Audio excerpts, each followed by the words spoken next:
Teman-teman, tumbuh jadi remaja itu bisa menyenangkan, tapi juga bisa jadi sulit. Di antara semua perubahan yang terjadi, mengurusin duit mungkin menjadi salah satu yang paling menantang. Tapi jangan khawatir karena di video ini kita akan membahas tentang hal yang penting banget buat kamu, yaitu literasi keuangan. Kamu tahu nggak sih, ternyata uang itu nggak tumbuh di pohon, dan kita harus belajar bagaimana mengelolanya dengan baik.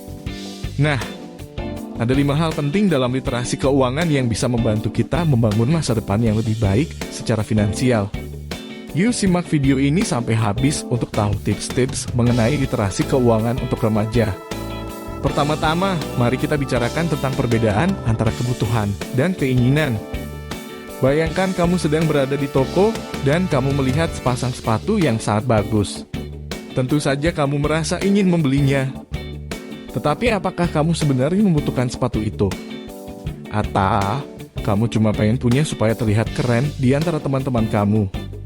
Banyak remaja bingung antara kebutuhan dan keinginan. Kebutuhan adalah sesuatu yang sangat penting bagi kehidupan kita, seperti buku pelajaran, makanan, pakaian, dan tempat tinggal. Sedangkan keinginan adalah sesuatu yang kita inginkan tetapi tidak selalu dibutuhkan. Misalnya makan di kafe yang lagi populer, beli handphone terbaru, atau liburan waktu weekend ke Bali. Jadi tips pertama, sebelum membeli sesuatu pertimbangkan apakah itu benar-benar kebutuhan atau hanya keinginan. Jika itu hanya keinginan, pertimbangkan kembali apakah kalian benar-benar membutuhkannya dan apakah kalian memiliki cukup uang untuk membelinya. Nah, sepatu yang tadi itu sebenarnya kebutuhan atau keinginan sih?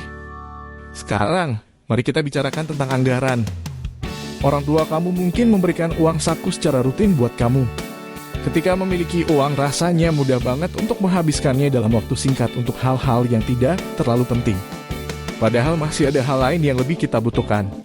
Oleh karena itu, membuat anggaran sangat penting untuk memastikan uang kamu akan digunakan sesuai kebutuhan. Untuk membuat anggaran, kamu bisa mulai dengan mencatat semua pengeluaran yang kamu lakukan dalam sebulan. Misalnya uang makan, uang transportasi, atau uang belanja kebutuhan harian. Setelah itu, tentukan seberapa banyak uang yang dapat dialokasikan untuk setiap kategori. Dengan cara ini, kalian dapat memastikan bahwa uang kamu digunakan secara tepat. Tips selanjutnya adalah tentang menabung.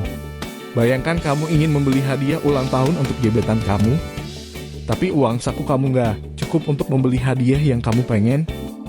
Nah, kamu mungkin bisa menabung beberapa waktu sebelumnya.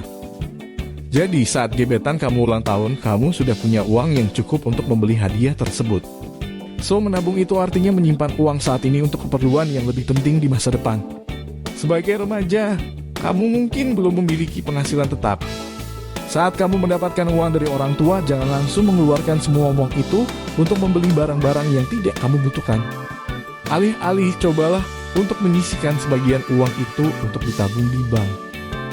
Menabung adalah kunci untuk membangun kekayaan jangka panjang. Memiliki tabungan yang cukup memberikan keamanan finansial dan membantu kalian mempersiapkan masa depan kalian. Mulailah menabung sejak dini. Sederhana saja, mulai sisihkan sebagian uang kamu untuk ditabung, meskipun jumlahnya sedikit. Tips keempat berhubungan dengan investasi. Investasi itu seperti menanam pohon. Kamu menanam biji kecil lalu menjaga dan merawatnya, dan pada akhirnya kamu bisa panen buah yang banyak.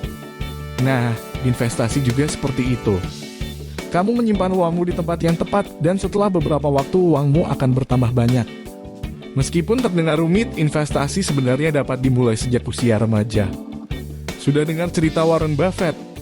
Dia adalah salah satu orang terkaya di dunia yang mulai berinvestasi sejak remaja. Siapa tahu kamu juga bisa jadi seperti dia kan? Dengan berinvestasi, kalian dapat membangun kekayaan jangka panjang dan mencapai tujuan keuangan kalian. Mulailah dengan mempelajari dasar-dasar investasi seperti saham dan reksadana. Terakhir, mari kita bicara tentang hutang. Saat kamu berhutang, kamu meminjam uang dari orang lain. Pinjaman itu mungkin harus kamu bayar kembali dengan bunga. Jika kamu tidak dapat membayar kembali hutangmu, kamu bisa terjebak dalam siklus hutang yang sulit untuk keluar. Bahkan, terlalu banyak hutang dapat membuatmu mengalami stres, depresi, dan bahkan terkena masalah kesehatan mental. Bayangkan kamu meminjam uang dari temanmu untuk membeli barang yang tidak kamu butuhkan.